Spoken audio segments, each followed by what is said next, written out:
ଯୁବ ମୋର୍ଚ୍ଚା ଯୁବକମାନଙ୍କ ହକ୍ ନେଇ ଲଢ଼େଇ କରିବ। ଯୁବ ମୋର୍ଚ୍ଚା ରାଜ୍ୟ ସମ୍ପାଦକ ବିକ୍ରମ ବିଶ୍ୱାଳଙ୍କ ଓମକାର ଟିଭିକୁ ଏକ ସାକ୍ଷାତକାର। ଭାରତୀୟ ଜନତା ପାର୍ଟି ଯୁବକମାନଙ୍କୁ ଅଗ୍ରାଧିକାର ଦେଉଛି, ତେଣୁ ଯୁବ ମୋର୍ଚ୍ଚାର ରାଜ୍ୟ ସମ୍ପାଦକ ବିକ୍ରମ ବିଶ୍ୱାଳଙ୍କୁ କଟକ ସହର ପ୍ରଭାରୀ ଭାବରେ ନିଯୁକ୍ତି ଦିଆଯାଇଛି।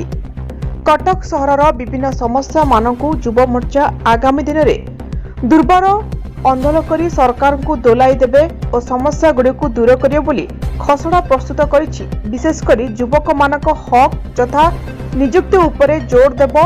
ସମଗ୍ର ରାଜ୍ୟରେ ସାଧାରଣ ଜନତାଙ୍କ ଶୋଷଣ ବିରୋଧରେ ଆନ୍ଦୋଳନ ଜାରି ରଖିବ। विक्रम विश्वाल, संपादक भारतीय जनता युवा मोर्चा ओडिशा प्रदेश। आज कोरेई सारा छुट्टी चलती आपण वार्ता सोशल मीडिया बा विभिन्न माध्यम गणमाध्यम माध्यम आपण कटक सहर प्रभारी पाई आ विषय कौन अधिक आलोचना करेंगे? देखु भारतीय जनता पार्टी मुख्य बैकबोन है कहले भूल हम ना। भारतीय जनता युवा मोर्चा आम राज्य युवा मोर्चा सभापति इराशिष भाई नेतृत्व में युवा मोर्चा सेवाई संगठन ना विभिन्न अंचल विभिन्न जिले में कार्यक्रम जारी रखी। यही क्रम में आज संगठन को गोटे संप्रसारण कर विभिन्न 36टी सांगठनिक जिले में युव बंधु मानक प्रभारी भाव में नियुक्ति दी जाएगी। मते कटक सदर प्रभारी रूपे नियुक्ति दी जाएगी।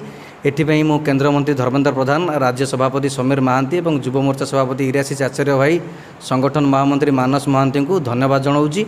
एवं मोर आशा कटक सदर युवक मानक नहीं राज्य सरकार विरुद्ध थिबा विभिन्न मुद्दा को नहीं आगामी दिन में जोरदार आंदोलन हम।